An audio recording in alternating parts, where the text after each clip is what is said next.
নমস্কার বন্ধুরা, দেখো আজকে আপনাদের দাদা বাজার থেকে কাতলা মাছ নিয়ে এসছে। তো কাতলা মাছ রান্না করব আমি আলু দিয়ে। তো এইসব কড়াটা বসিয়ে দিই। তো দেখো গ্যাস জ্বেলে দিলাম, কড়াই বসিয়ে দিলাম।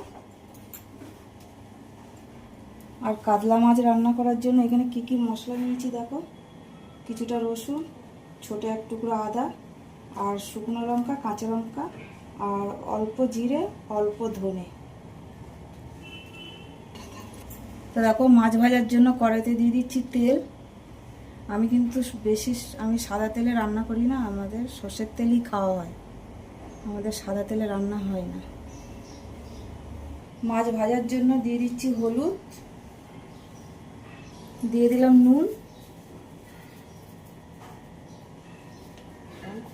এবার একটু ভালো করে নুন হলুদ মেখে নেবো মাছে। তো দেখো তেল কিন্তু একদম গরম হয়ে গেছে, এবার মাছ ভাজার জন্য ছেড়ে দিচ্ছি।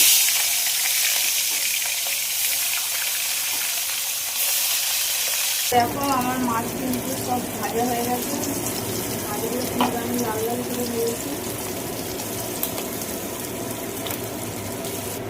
ওই তেলের মধ্যে আমি আলুটা ভেজে নেব। তো দেখো আমার আলু কিন্তু একদম ভাজা হয়ে গেছে, মাছের ঝোলের আলু। এবার উঠিয়ে নেব। ওই তেলটার মধ্যে একটু জিরে ফোড়ন দেবো, দেবো দুটো তেজপাতা, আর দেবো পেঁয়াজ কুচি।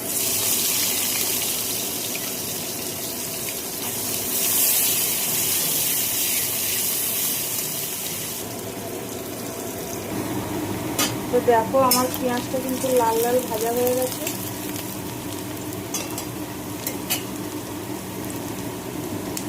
এবার দিয়ে দেবো টমেটো কুচি।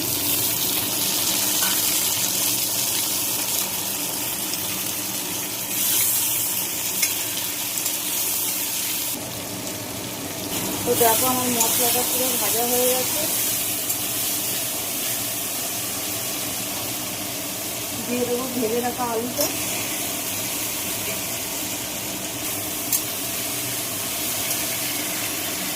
যে মশলাটা বেটে রেখেছিলাম ওটা দিয়ে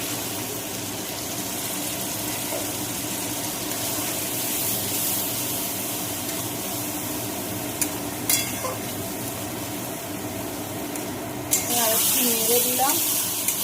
মশলাটা প্রায় ভাজা ভাজা হয়ে এসছে। তো দেখো একদম পুরো ভাজা ভাজা হয়ে গেছে মশলা দিয়ে আমার আলু। এবার দেবো জল। তো আমি রান্নাতে বেশি গরম জলই ব্যবহার করি।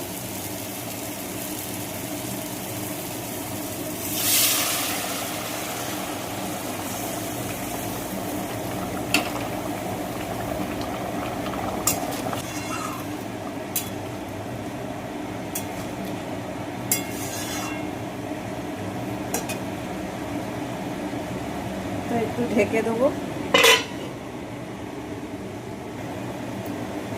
তো দেখো কিন্তু আমার ঝোল একদম ফুটে গেছে। এবার একে একে মাছগুলো দিয়ে দেবো।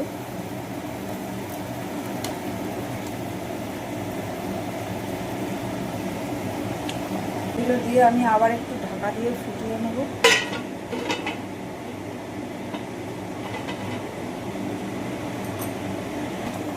দেখো একদম হয়ে গেছে আমার মাছের ঝোল।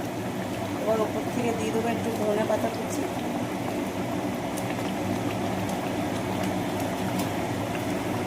একটু ঢেকে দেবো, দিয়ে আবার নামিয়ে নেব।